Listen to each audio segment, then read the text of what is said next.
오늘 주신 하나님의 말씀 신약성경 빌립보서 3장 12절에서 14절까지의 말씀입니다. 계시의 말씀을 읽을 때 하나님의 음성을 들으시기 바랍니다. 내가 이미 얻었다 함도 아니요 온전히 이루었다 함도 아니라 오직 내가 그리스도 예수께 잡힌 바 된 그것을 잡으려고 달려가노라. 형제들아, 나는 아직 내가 잡은 줄로 여기지 아니하고 오직 한 일, 즉 뒤에 있는 것은 잊어버리고 앞에 있는 것을 잡으려고 표대를 향하여 그리스도 예수 안에서 하나님이 위에서 부르신 부름의 상을 위하여 달려가노라. 아멘. 베테랑의 경주, 이런 제목으로 말씀을 드리겠습니다. 오늘은 행복과 만족이라는 주제로 말씀을 드리겠는데요, 오늘 말씀은 바울의 고백으로 자신이 사명을 감당하는 삶을 살아가고 있지만 행복하고 만족한 상태에서 하나님이 상 주실 것을 기대하고 또 믿고 그러면서도 겸손한 태도로 정진하는 고백을 하고 있습니다. 바울의 이런 삶의 태도가 우리 그리스도인들에게는 모범이 되고 있지요. 그래서 오늘은 베테랑이 사실 바울인데 여러분들도 베테랑이 되시기 바랍니다. 사람마다 행복과 만족에 대한 가치 기준이 다 다릅니다. 행복과 만족에 대한 어떤 범위도 다르고 종류도 너무 많고 만족에 대한 어떤 그 감각도 사람마다 다 달라요. 난 이 정도가 만족이다. 아니야, 난 이 정도면 나는 만족해. 사람마다 다 기준이 다 다르니까 만족을 얻기 위해서 살게 되죠. 하나님은 우리를 만족을 추구하도록 그렇게 지으셨으니까 자기가 만족할 때까지 멈추지 않게 되죠. 어떤 사람은 깊은 잠을 자면서 행복해 하죠. 깊은 잠을 자는 것이 복이죠. 나는 대체적으로 깊은 잠을 잤다 하면 나는 골아 떨어지고 깰 때 개운하고 만족스럽다, 복스러우신 분입니다. 아무나 있는 복이 아닌데 하여튼 그것도 큰 복이에요. 어떤 사람은 맛있는 점심, 이것만큼 나를 행복하게 하는 것은 없지. 그 점심의 기준도 다 달라요. 어떤 사람은 힘겨운 경주를 땀 뻘뻘 흘리면서 정말 힘겹게 하는데 경주하시는 분들은 다 거기에서 만족을 얻으려고 경주를 해요. 나는 무슨 운명인가, 나는 왜 이렇게 고된 힘든 일을 내가 지금 1등은 딱 한 명밖에 안 주는데, 그러면서 그런데도 하여튼 열심히 해요. 그분들은 꼴찌여도 만족합니다. 그렇게 열심히 달리기를 하면서 땀을 뻘뻘 흘리면서 만족을 얻어요. 그래서 달리는 겁니다. 어떤 사람은 실험실에서 밤새워 연구를 하면서, 저 같은 사람들은 절대로 그런 걸 가지고 만족스럽게 생각하지 않는데 그 사람은 그렇게 하면서 만족을 얻어요. 또 그렇게 하면서 인류에게 큰 공헌을 하는 거죠. 지금 여러분 머리 위에 있는 이 LED 등, 요즘은 거의 100% LED 등이죠. 일본의 연구원인데 다 포기하는데 이 사람만큼은 포기하지 않았어요. 딱 한 사람이 LED 전구를 연구를 하는데 몇십 년을 연구를 했어요. 날마다. 그러다가 이렇게 발명을 한 겁니다. 이걸. 그러면서 전 세계의 전구가 다 필라멘트 옛날 전구에서 LED 전구로 다 바뀌었어요. 수명이 어마어마하게 깁니다. 그런데 이제 업자들이 이 LED 가지고는 우리가 망하겠다. 어떻게 할까? 콘덴서를 아주 성능이 안 좋은 콘덴서를 달자. 그래서 LED 전구가 나가는 게 아니에요, 여러분. 콘덴서가 나가는 겁니다. 그래야 몇천 원 주고 다시 갈아 끼워요. 그래도 뭐 옛날 백열 전구보다 수명이 어마어마하게 길죠.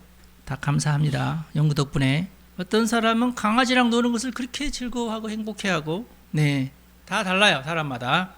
불교에서는 모든 욕망을 이렇게 직시하면서 내가 이것을 어떻게 컨트롤할까, 여기에 이제 꽂혀가지고, 그래서 모든 욕심이나 불안이나 이런 것에서부터 내가 해방돼야 되겠다, 이런 목적을 가지고 해탈이라고 그러죠.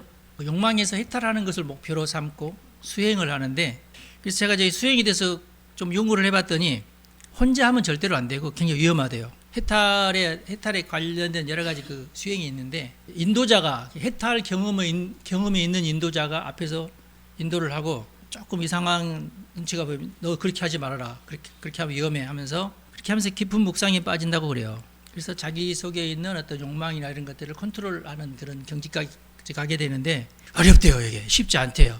인도자의 도움을 받아도 보통 30년, 그러면 자신의 인생을 다 걸어야 돼요. 그러면서 어떤 욕망도 누르고 불안도 이제 해소시키고 이렇게 하는 그런 여러 가지 이제 단계가 있는데 복잡하대요. 결국은 이제 핵심이 뭐냐면, 사람마다 이제 자기 인식이 있는데 대인 뇌에서 하는 거, 디폴트 모드 네트워크라고 하는데 DMN, 그러니까 자기가 자기 자신을 컨트롤하는 기능을 말해요. 그런데 불교의 승려들은 이 작동 시스템을 인위적으로 재구성을 하는 거예요. 자기 스스로 그걸 훈련을 통해서 자기가 자기의 욕망이나 자기의 불안이나 이런 것을 통제하는 어떤 그런 훈련을 하는 거죠. 이게 뭐 책에 있는 것도 아니고 뭐 자기 뇌를 자기가 어떻게 들여다볼 수도 있는 것도 아니고 그렇기 때문에 훈련을 통해서만 이게 가능하게 되는데, 그래서 명상 부작용도 많다고 그래요. 그래서 그런 것들을 이제 방지하기 위해서 반드시 지도자의 지도를 받아가면서 한다고 그럽니다. 그렇게 해서 최고의 만족의 지경을 이제 무아라고 표현을 하는데, 내 자신을 내가 모른다는 그런 표현인데, 내 자신이 사라진다는 표현이기도 하고, 그런 것을 열반이라고 그런다고 그래요. 그런데 이게 또 자기 소멸의 자리에 만족이 있다는 것은 조금 어불성설이죠. 내가 없어져야 내가 만족한다. 그러면 결국 내가 만족하는 거예요? 내가 없어지는 거예요? 예. 그래서 스님들은 이런 현상을 그걸 설명하려고 하지 마라. 설명되는 것도 아니고. 네. 근데 과학자들은 또 그런 것을 절대로 놓치지 않죠. 과학자들이 이게 알고 보니까 이게 뇌파의 어떤 작용으로 이렇게 열반에 들어가고 안 들어가고가 결정되는 거예요. 뇌파 연구하는 사람들이 또 이것을 연구를 해냈어요. 그렇게 해가지고 열반에 도움을 주는 그런 뜻은 아니고, 하여튼 어떤 심신이 안정되게끔 해가지고 열반 비슷한 지경까지 이르게 하는 기계를 발명하기 시작했어요. 지금 현재 많이 시판되고 있어요. 제가 조사해 보니까 한 6개 계열의 제품이 시판이 되고 있고, 가장 효과적인 기계들은 고가에 팔리고 있네요. 예, 여러분 재밌죠? 세상에. 그래서 제가 생각할 때는 불교인들은 그렇게 생각하지 않겠지만, 만약에 이게 핵심 교리로만 이걸 따진다면은 불교는 더 이상 이제 종교가 아닌 자기 최면 아닌가 하는 그런, 그렇게 불교인이 아닌 사람들은 그렇게 규정할 수도 있겠어요. 보니까 불교인들은 기분 나빠하겠죠. 네.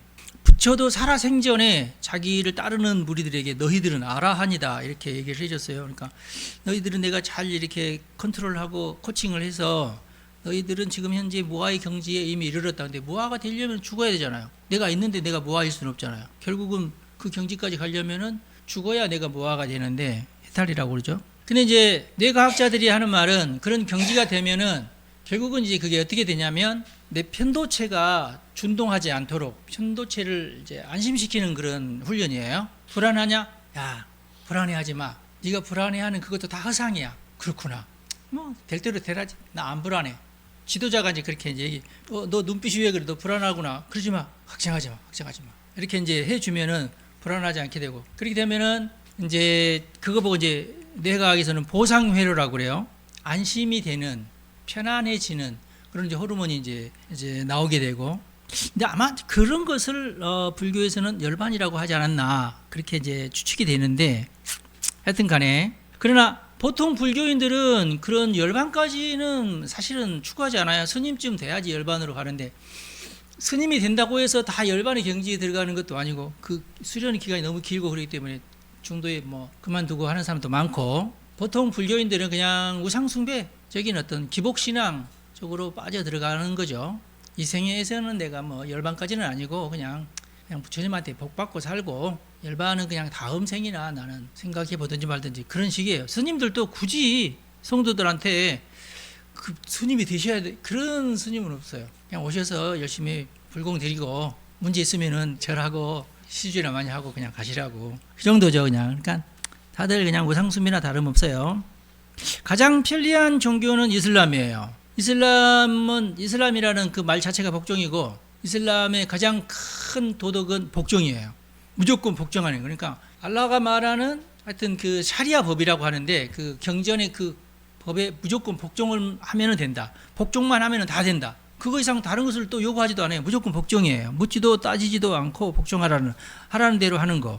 저는 이제 설교문을 딱 작성을 하고 AI에다가 물어봐요. 오류 있으면 지적이라 했더니, 이슬람이 묻지도 따지지도 않고 이건 아닌데, 이건 너무 그래서 난 그렇게 알고 있는데, 그래서 뭐 너네들 사실 그러면 이슬람에서 무슨 어떤 그거 말고 다른 거 있느냐 그랬더니, 이슬람에서도 그 신학자들이 다 있기 때문에 그 사람들은 꼭 그렇게 얘기하잖아요. 그래? 그 신학자가 누구냐? 아무개다. 그래서 그 사람이 뭘 주장했느냐? 그 사람도 자유의지를 주장했다. 그러냐고. 그래서 어떻게 됐느냐? 쫓겨났다고. 그러면 뭐 이단으로 쫓겨났대요. 그분이 이제 핵심적으로 주장하는 게 뭐냐면은 인간에게도 자유의지가 있다는 거예요. 굉장히 기독교적이죠. 자유의지가 있다니 무조건 복종을 해야 되는데 자유의지가 있으면 돼요, 안 돼요? 안 되는 거야. 나중에 맞습니다. 제가 잘못 생각했습니다. 이슬람은 무조건 복종입니다. 예. 죄송합니다. 그러더라고. 나 참, 좀 신박한 얘기를 할 줄 알았어. 참. 기독교는 행복과 만족이라는 가치에서만큼은 굉장히 뚜렷한 목적 의식이 있어요. 그리고 그 가치를 위해서 절대로 포기하지 않는 게 있어요. 그게 뭐냐면은 개인의 자유의지예요. 굉장히 또 위험해요. 예. 그것 때문에 강도도 생기고 아주 나쁜 사람들도 생겨요. 자유의지를 줬기 때문에. 그런데도 불구하고 기독교는 절대 자유의지를 포기하지 않아요. 심지어 죄인인데도 그 죄인에게 너는 자유의지를 나는 그러면은 억압하겠어? 그렇지 않아요. 그냥 벌을 내리지 그냥. 그 자유의지가 자신을 파괴하기도 해요. 그렇죠? 그러나 우리 하나님은 모든 사람에게 자신 스스로 자신의 행복과 만족을 위해서 그 만족 추구할 수 있는 권리를, 그러니까 자유의지죠, 무조건 수여를 하시는 분이십니다.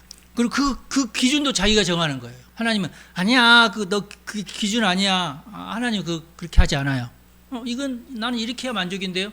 그래, 오케이, 네 마음대로 해라. 그러십니다. 남녀노소 구분이 없어요. 모든 인간이 기본적으로 이것이 보장이 돼요. 평등합니다. 자유가 평등해요. 기독교에서는 그렇습니다. 능력이 많으니까 너는 더 큰 자유, 능력이 적으니까 너는 적은 자유.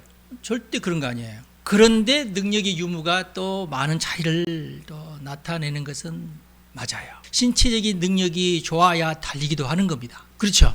달리기를 통해서 만족을 느끼시는 분들은 신체적인 능력이 좋아야 돼요. 저 같은 사람은 30분 달리면은 거의 죽을걸요, 아마. 근데 달리기를 통해서 어떤 그 만족을 얻으려면 30분 이상은 달려야 돼요. 여러분, 그럴 수 있나요? 몇 분 안 되실 것 같은데. 달리기를 하시는 분 얘기를 들어보니까 30분을 그래도 달려야 엔돌핀이 폭발적으로 나온대요. 그래서 그것 때문에 달리기를 한대요. 달리기도 중독이래요, 그러니까. 괜히 달리는 거 아니에요. 어마어마하게 많은 사람 나와서 달리기 하잖아요. 다 그 30분에 터질 엔돌핀을 상상하면서 달리는 거예요. 그 30분까지가 죽으라고 이제 고통스러운 순간이에요. 근데 그렇게 돼야지 신체적으로 안 되겠다, 이 고통을 없애려면 엔돌핀을 폭발적으로 뿜어야 된다 하면서 나오는 것이에요. 쉽지 않습니다, 여러분. 명문 가문에서 태어났느냐 그렇지 않느냐도 굉장히 큰 차이가 있고요. 재산이 많느냐 적느냐에 따라서도 큰 차이가 있고요. 그런데 하여튼 모든 인간은 하나님 앞에서만큼은 동일한 존재입니다. 하나님 앞에서 있을 때는 모든 사람이 다 평등해요.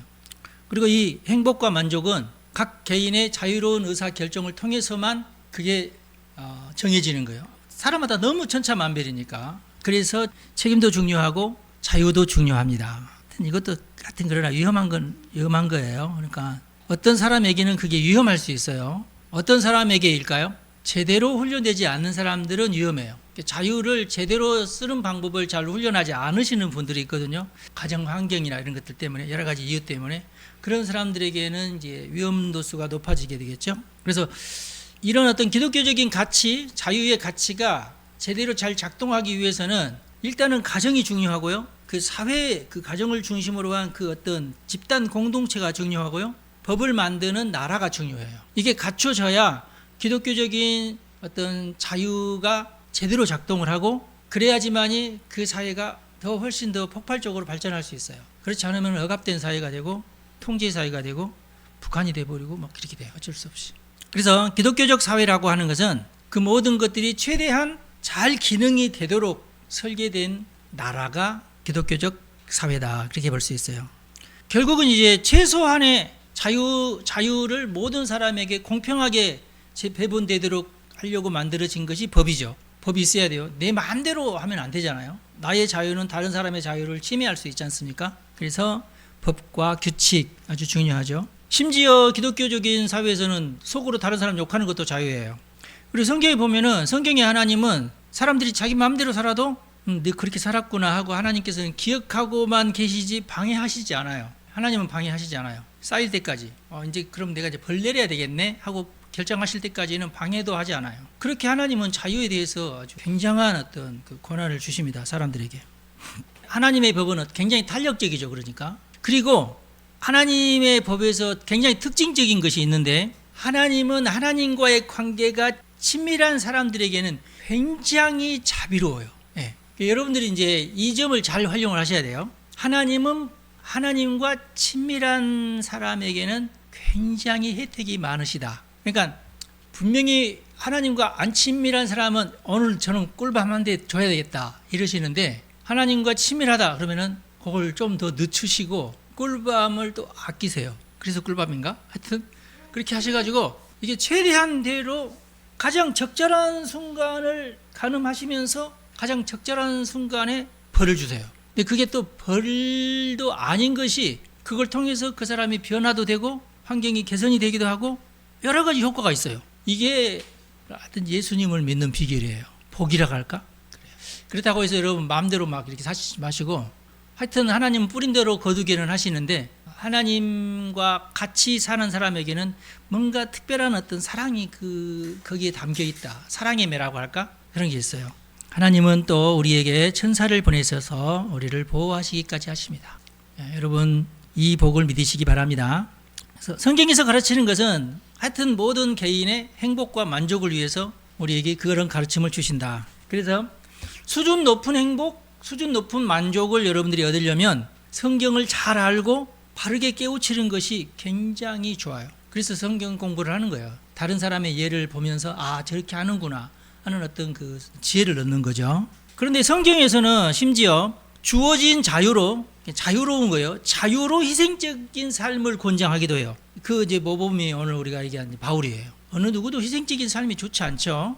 희생하는 것이 뭐가 좋겠어요, 그렇죠? 그런데도 심지어는 자발적으로 자유로, 자기 자유로 희생하는 삶을 살기도 해요.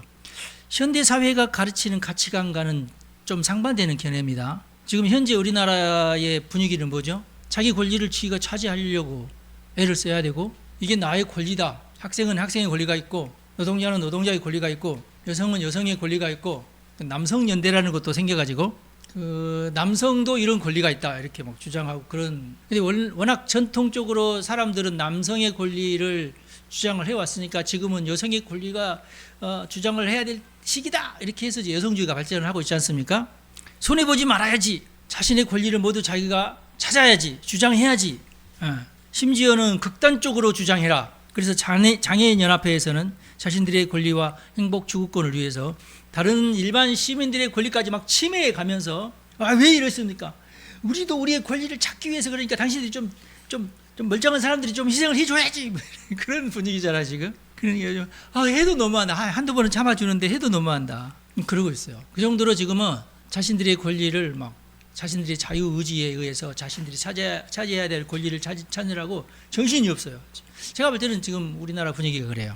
그리고 이제 또 여기 이제 AI 시대가 되면은 로봇 시대가 오는데, 그러면은 노동자들이 일감이 줄어들 테니까 그 전에 우리가 열심히 투쟁을 해서 성과급을 있는 대로 우리가 다 끌어모아야 된다. 지금 그게 지금 현재 우리나라의 지금 사태 아닙니까? 지금 삼성에서도 6억, 그래, 그럼 우리도 하면서 지금 굉장히 많은 노동 단체들이 지금 앞다투어서 성과급을 위해서 지금 투쟁을 하고 있어요. 자, 이러는 것도 행복 추구권일까요? 82년 김지영이라는 책이 있고 영화화까지 됐어요. 뭐 저는 영화도 보지도 않고 책도 안 봤지만은 위키백과를 보니까 적나라하게 김지영이라는 이 여성이 살아오면서 얼마나 여성이기 때문에 그 부당한 어떤 대우를 받았는가를 한 사람한테 몰빵을 시켜가지고 쫙 나이는 거 다 이해는 돼요. 그렇지, 그러면 안 되지, 그러면 안 되죠. 얼마나 억울할까. 근데 여러분들은 뭐 그 모든 억울함을 다 경험하지는 않으셨죠? 그 중에 한두 개 정도. 저는 많이 경험했습니다 하시는 분 있나요? 우리 특별히 위로를 해드릴게요. 여성 여러분 힘내시기 바랍니다. 그러나 우리가 정말 기독교인으로 깊이 깨달아야 될 것은 뭐냐면, 성경은요 남녀의 구별을 떠나서 희생적인 삶을 강조합니다. 강요하는 게 아니라 강조해요. 희생적인 삶을 사는 것이 훨씬 더 행복하고 훨씬 더 좋다는 것을 강조하고 있어요. 예. 부모는 자녀를 위해서 희생하죠. 부모 되신 여러분 희생 안 하시나요? 희생하잖아요. 괴로우시나요? 자녀들을 위해서 희생하는 것이? 아니죠. 그냥 본능이죠. 희생적 본능이에요. 그냥. 남자들은 식구들을 부양하기 위해서 희생하죠. 물론 저기 안 그럴 분도 있지요. 그렇지만 보통 남자들은 희생하잖아요. 아내가 남편을 위해서 희생하죠. 나는 아닌데 하시는, 결혼 안 하신 분들도 있으니까 좀 그렇지만 희생할 거잖아요. 하여튼 밥 안 해줄 거예요. 엄마는 아이를 위해서 희생하죠. 너무나 당연히. 하는 방식이나 방향이나 이런 것은 조금씩 다를 수 있을지만은 대부분 사람들은 희생하면서 삽니다. 어떤 종류의 희생이든지 희생을 하면서 살아요. 남자기 때문에 뭐 희생 안 하냐, 그건 아니에요. 희생하면서 얻어지는 것도 많아요. 그렇게 얻은 것으로 그걸 모아가지고 자기의 자유를 위해서 자기가 하고 싶은 것을 더 많이 하고 또 그러기도 하거든요. 희생은 뭐 어쩔 수 없이 필수적인 것이다 이렇게 생각하면 될 것 같아요. 그리고 여성으로서 승진하신 분들이 얘기를 들어보면 여성으로서 사회생활을 잘 해가지고 남성들이 많은 어떤 이사회 그룹 있잖아요. 상무 이상 되는 직급을 얻는 분들도 있지 않습니까? 요즘 많아졌잖아요. 그분들이 하시는 말씀을 제가 들어보니까 이러더라고요. 상무 그룹, 예를 들어서 이제 임직원, 회사의 임직원들은 이사회 같은 거 하잖아요. 이사회 갔더니 여성분이 하는 말이에요. 모든 이사회가 다 그런다는 것은 아닌데 그 여성분의 표현이 뭐냐면 나는 이사회가 이런 줄 몰랐다. 이사회는 전쟁터더라. 그러니까 고상한 말도 하고 그럴듯한 말도 하고 웃으면서 얘기하는데 그 속 내용은 전쟁을 하더라. 전쟁을. 근데 나는 거기에서 여성이라는 것 때문에 보호를 받더라는 거예요. 이게 여러분 이해가 되나요, 이게? 여성주의는 그걸 잘 이해를 못 하는 것 같아요. 내가 볼 때. 남자들의 그 직장 생활이라는 게 전쟁터예요. 내가 얼마를 더 가져가느냐의 싸움이죠. 우리 정철이 장로도 얘기 들어보면 그 비슷해요. 굉장히 많은 그룹이 그 건설업에 그 연관이 돼 있거든요. 노조도 있고 기계회사도 있고 아무튼 설계하시는 분들 뭐 굉장히 많은 그룹이 그 현장에서 싸워요. 누가 일을 적게 하고 누가 더 많이 가져가느냐를 가지고 싸운다고. 전쟁터예요. 삶 자체가. 남자들의 세계가 원래 그래요. 그렇게 돌아가요. 그냥 자동적으로 그렇게 돌아가요. 근데 거기에 여성이 가면은 특혜를 받죠.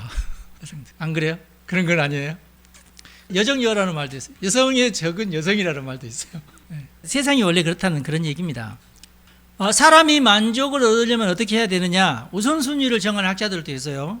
첫 번째로 제일 중요한 만족이 뭐냐? 생물학적 욕구 충족이고 생존 본능이다. 식욕, 수면욕, 안전 욕구. 안전에 대한 욕구가 제일 중요하다. 위험할 때 사람이 제일 놀래고 그 위험에서 빠져나오려고 목숨을 건다. 이게 너무나 당연한 얘기죠. 두 번째로 사람이 만족하는 것은 친밀한 소속감이다. 왜냐하면 이게 정서적 안정의 핵심이기 때문에 그런다. 내가 어떤 그룹에 속해 있느냐에 따라서 내가 안정스럽지 못하는 것이 정해지는 거예요. 이슬람 공동체적 그 샤리아 법을 버리지 못하는 이유가 여기 있어요. 그 사람들은 그렇게 똑같은 행동을 해줘야 만족을 얻어요. 안 그러다가는 자신의 생명이 위협합니다. 이슬람에서는 그래요. 샤리아 법을 어기는 사람이 있잖아요. 왕따가 됩니다. 여성 가운데 샤리아 법을 어기잖아요. 죽임을 당합니다. 그게 법으로 또 돼 있어요. 샤리아 법에. 네 여동생이 만약에 간음을 했느냐? 그러면 네가 그 여동생을 죽일 권리가 너에게 있다. 그렇게 얘기해요. 그래서 이슬람에서는 자기 여동생이 불륜을 할 때에 오빠가 그를 죽여요. 그냥 진짜 죽여요. 지금도 그래요. 놀랍죠? 그게 샤리아 법입니다. 안 죽으려고 간음하지 않는 거예요. 히잡을 벗었다. 그러면 사촌까지 그렇게 할 수 있는 권한이 있어요. 자기 친동생이 아니고 사촌 여동생인데 히잡을 안 쓴다. 그럼 가서 테러를 해요. 때리든지 하여튼 너 다시 한 번 더 이거 안 쓰면 너 가만 안 둬. 그래서 쓰고 다녀야 돼요. 근데 그렇게 하면서 만족을 얻는 거예요. 그러니까 내가 안전하다. 나는 샤리아법을 지켰으니까 안전하다. 이런 느낌을 받는 거예요. 그러니까 소속감이죠. 소속감이 두 번째로 중요한 만족의 어떤 그 요소고, 세 번째가 이제 통제감입니다. 내가 컨트롤할 수 있다. 뭔가 성취감을 주고 만족감을 주는 거예요. 자기 주도성이죠. 예. 그래서 사회주의 자를 인정하고 어떤 자유로운 거리를 인정하는 거예요. 이런 것 이제 세 번째부터는 이슬람권이 결코 누릴 수 없는 영역의 어떤 만족이에요. 그리고 공산주의 사회에서도 절대로 이걸 완전히 누릴 수 없어요. 일단 북한이나 중국에서는 모든 그 토지는 국가 소유입니다. 사기는 사는데 99년까지만 소유할 수 있어요. 99년이 지나면은 반납을 해야 돼요. 나라에다가. 사유재산이 인정되지 않으니까. 네 번째 만족은 사회적 인정과 존중입니다. 지위, 내가 사회적으로 어떤 지위에 있다. 이런 것이 주는 만족감. 정당한 보상. 나를 어떤 자리에 앉혀줬는데 그래서 내가 헌신적으로 일을 했는데 월급이 안 들어오네? 그럼 이건 착취죠, 이건. 그럼 만족이나 이게 아니죠. 그 지위에 합당한 봉급이 있어야 돼요. 이런 지위는 줬는데 나보다 하급인데 나보다 더 돈을 많이 받아. 이건 또 아니야. 이건 불만족이죠. 여기 폭발하죠, 그러면 다. 여러분들은 안 그러실래요? 그리고 마지막으로 다섯 번째가 의미와 목적의 발견. 자신의 소명감을 발견하고 그래 나는 돈 안 받아도 돼. 나는 이걸 하는 게 나는 내 소명이야. 이러시는 분들, 헌신적인 분들을 말하죠. 근데 이제 심리학자들은 이렇게 그 의미와 목적을 발견하는 것이 만족이라고 5번째에 나왔는데 성경은요 이것을 첫 번째로 두고 있거든요. 여러분 소명감은 첫 번째 만족입니다. 네, 심리학자들은 이걸 거꾸로 놓은 거예요. 근데 저는 성경을 믿습니다. 여러분 희생하고 봉사하십시오. 그게 여러분들을 제일 만족스럽게 해줘요. 제발 여러분 성경을 믿으십시오. 자녀들을 위해서 희생하세요. 식구들을 위해서 희생하십시오. 다른 사람을 위해서 봉사하는 마음을 가지세요. 그게 여러분들을 행복하게 하고 여러분들에게 만족을 줄 겁니다. 성경을 믿으시기 바랍니다.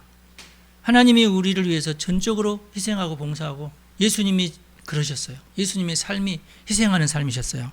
유대인 정신과 의사이자 아우슈비츠 수용소에서 살아남은 빅터 프랭클이라는 사람이 있었어요. 나치 강제 수용소 잘 아시죠? 생물학적 생존이 보장되지 않습니다. 안전 욕구 완전히 제로입니다. 어느 순간 간수장이 죽여도 아무 말 못하는 그런 상황입니다. 예, 안전이나 생존에 대한 보상이나 안전이 완전히 파괴된 상태가 아우슈비츠입니다. 아시죠? 잘 아시죠? 극한의 지옥을 경험할 수 있는 공간. 메슬로우, 우리가 아까 얘기한 5가지 이론을 만든 사람이 메슬로우라는 사람인데 심리학자. 1번, 2번 제일 중요한 1번, 2번이 망가진 곳이 아우슈비츠입니다. 그래서 이 수용소에서는 빵 한 조각 얻기 위해서 목숨을 걸기도 하고 동료를 밀고 하기도 하고 짐승처럼 짐승의 본능만 있는, 그렇게 막 이렇게 짐승 같은 본능만으로 자신의 삶을 더 연장시키려는 사람들이 제일 먼저 죽더래요. 놀랍죠? 1번, 2번을 이렇게 더 연장시키고 더 쟁취하려고 아주 비인간적으로 사는 사람들이 제일 먼저 죽더랍니다. 이 박사가 나중에 책으로 이걸 썼어요.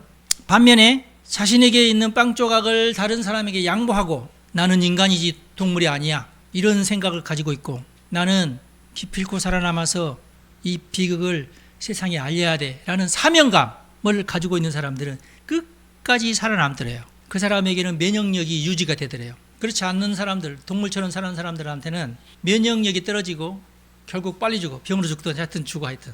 그래서 이 플랭클은 이 비참한 실험을 통해서 다음과 같은 위대한 결론을 내려서요, 인간에게는 의미를 향한 의지가 제1동력이다. 의미 있는 삶을 향한 의지. 나는 의미 있는 삶을 살아야 돼. 나는 개돼지처럼 나는 살지 않을 거야. 나는 뭔가 희생적인 삶을 살 거야. 이것을 위해서 내가 희생할 거야 라는 사람이 어떤 고통이라도 견딜 수 있는 사람이 되더라는 거예요. 이게 중요하죠, 여러분.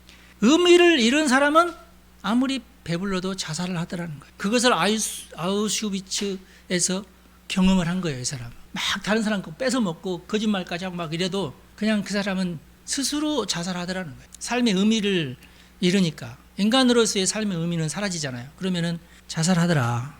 사람은요, 희생하는 존재입니다.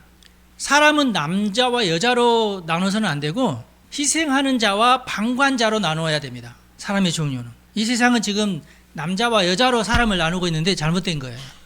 책임 있는 사람과 방관자로 나눠야 됩니다. 사람은.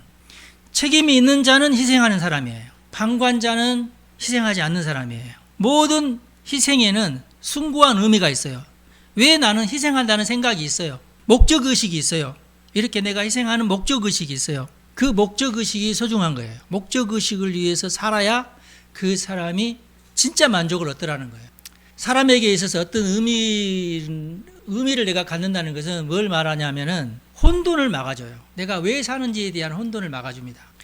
조던 피터슨이라는 사람이 있어요. 미국의 학자인데 좋은 책을 많이 쓰고 젊은이들에게, 미국 전 세계에 많이 알려져 가지고 전 세계 젊은이들에게 많은 영감을 주시는 분이신데 크리스찬이에요. 이분이 하시는 말이 뭐냐면, 인간이 느끼는 가장 강력하고 지속적인 어떤 긍정적인 감정은 배부름이나 안전에서 오는 것이 아니다. 심리학자들의 말 믿지 마라. 그리고 이분이 하는 말이 뭐냐면, 인간은 살아가는 동안에 필연적으로 누구나 다 질병에 걸리기도 하고 배신을 당하기도 하고 경제적인 파산을 겪기도 하고 죽음이라고 하는 거대한 혼돈 앞에 직면해야 하는 것이 인생이다. 그렇지 않은 사람이 있느냐? 나는 행복하기만 했어 하신 분 있나요? 없어요.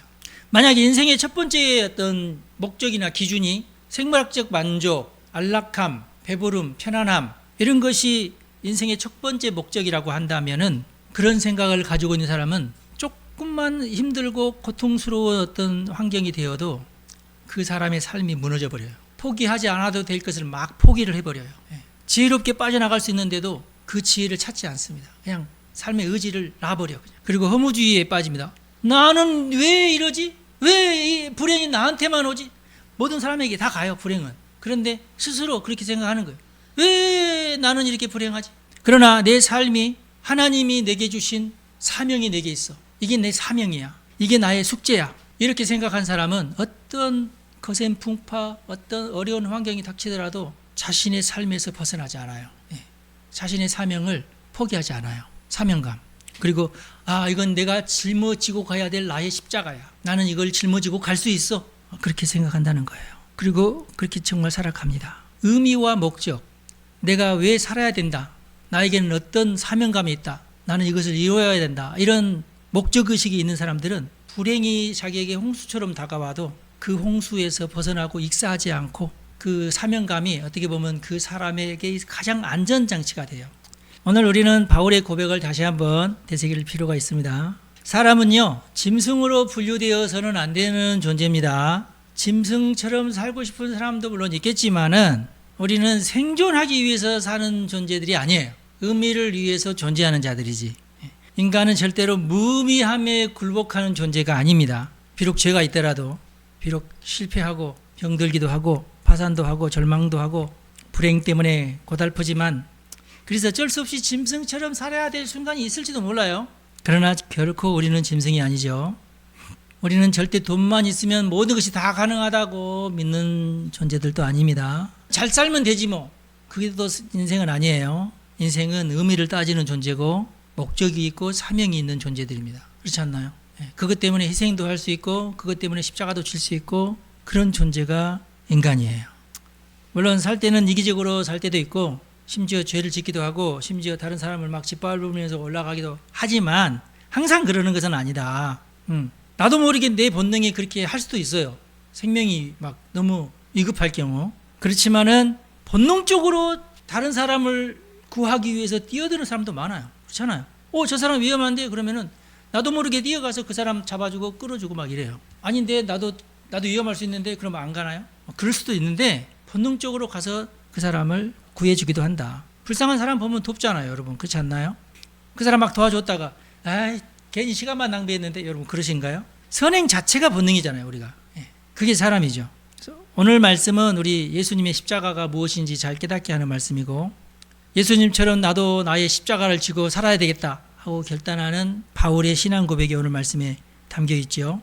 다시 한번 읽겠습니다. 12절 말씀해 보니까 내가 이미 얻었다 함도 아니요 온전히 이루었다 함도 아니라 오직 내가 그리스도 예수께 잡힌 바 된 그것을 잡으려고 달려가노라. 형제들아 나는 아직 내가 잡은 줄로 여기지 아니하고 오직 한 일 즉 뒤에 있는 것은 잊어버리고 앞에 있는 것을 잡으려고 표대를 향하여 그리스도 예수 안에서 하나님이 위에서 부르신 부름의 상을 위하여 달려가노라. 오늘 이 사도 바울의 고백이 우리 모두의 고백이 되기를 간절히 바랍니다. 기도하겠습니다. 하나님, 우리 성도들을 축복합니다. 우리 성도들이 바울처럼 표대를 향하여 그리스도 예수 안에서 하나님이 위에서 부르신 그 부름의 상을 위하여 달려가기를 원합니다. 그러나 주님 잘 아시지요? 우리는 너무 연약합니다. 자주 실수하고 잘못 생각하기도 하고 잘못 판단하고 잘못된 선택을 하기도 하고 죄를 범하기도 하고 상처 때문에 울기도 하고 배신도 하고 그런 나약한 자들입니다. 그러나 우리 하나님께서 우리에게 다가오시고 우리를 끌어주시고 우리를 불쌍히 여기시고 우리의 죄를 용서하시고 네가 혼자가 아니다. 내가 너 옆에 있다. 내가 너를 도와주리라. 걱정하지 마라. 다시 일어서라. 우리에게 용기를 주시고 다시금 우리가 가야 될 길을 가게 하시는 분이 하나님이신 줄로 믿습니다.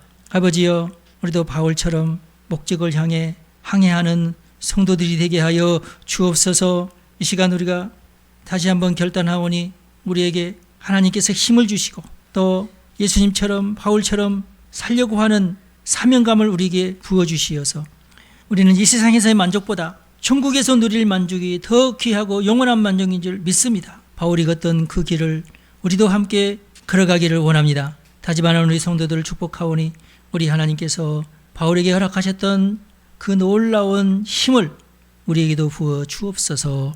우리 주 예수님의 이름으로 기도합니다. 아멘. 여러분 축복합니다.